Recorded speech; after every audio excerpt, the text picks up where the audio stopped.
میرا نام انجینئر حمزہ ہے، سافٹ ٹیک زون کا CEO اور ایک سابق ویب ڈیولپر۔ دی ڈیپ ڈائیو میں خوش آمدید۔ آج ہمارے ساتھ ایک بہت ہی خاص مہمان ہیں، انجینئر عبد الرحمان محمود صاحب۔ آپ ایک پرنسپل IT اور سیکیورٹی کنسلٹنٹ ہیں اور الفا پیلر کرپٹو ٹول کے مصنف بھی، جو دنیا بھر میں سیکیورٹی ماہرین استعمال کرتے ہیں۔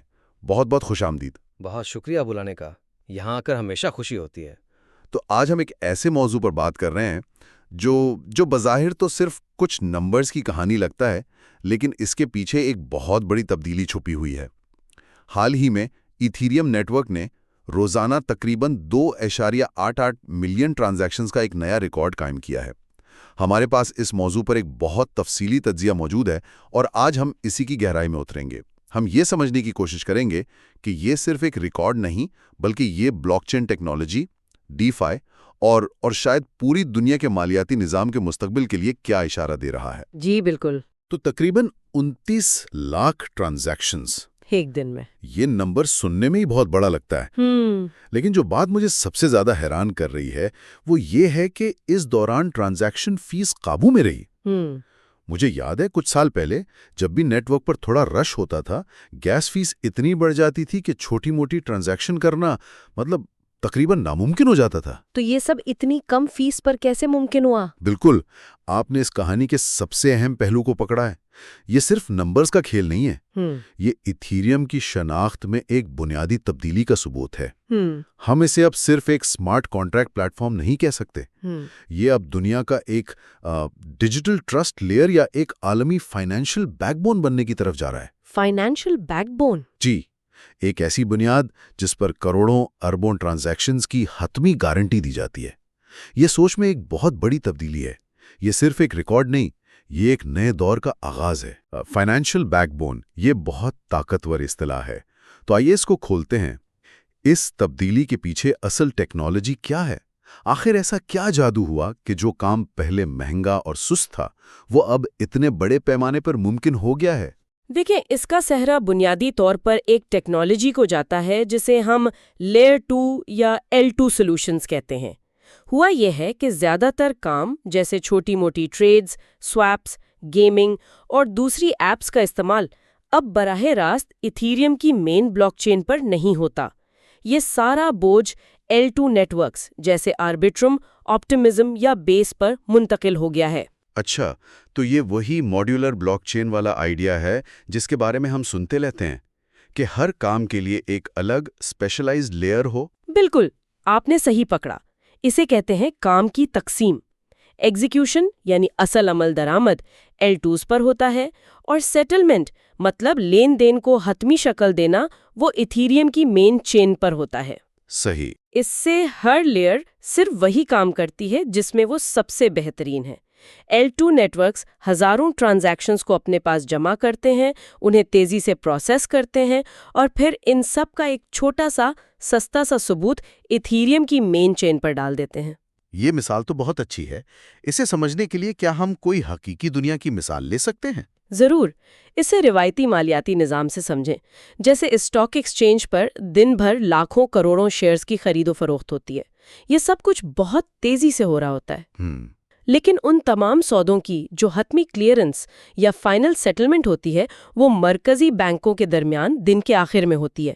یہاں ایتھیریم کا مین نیٹ ورک وہی مرکزی بینک والا کردار ادا کر رہا ہے۔ وہ سیکیورٹی اور حتمی فیصلے کی گارنٹی دیتا ہے، جبکہ L2 networks stock exchange کے ٹریڈنگ فلور کی طرح تیز رفتار کام سنبھالتے ہیں۔ لیکن ایک منٹ، کیا اس سے سسٹم مزید پیچیدہ نہیں ہو جاتا؟ اب ایک عام صارف کو یہ بھی دیکھنا پڑے گا کہ اس کے پیسے آربیٹرم پر ہیں یا آپٹیمزم پر یا مین ریٹ پر؟ کیا یہ عام آدمی کے لیے ایک نئی رکاوٹ نہیں ہے؟ یہ ایک بہت ہی اہم اور جائز سوال ہے۔ جی ہاں، فی الحال اس میں تھوڑی پیچیدگی ہے۔ صارف کو ان لیئرز کے درمیان برجنگ کرنی پڑتی ہے، لیکن یہ ٹیکنالوجی کے ارتقاء کا ایک حصہ ہے۔ اچھا۔ جیسے شروع میں انٹرنیٹ استعمال کرنے کے لیے آپ کو IP ایڈریس اور پروٹوکالز کا پتہ ہونا ضروری تھا، لیکن آج آپ صرف ویب سائٹ کا نام لکھتے ہیں۔ صحیح۔ اسی طرح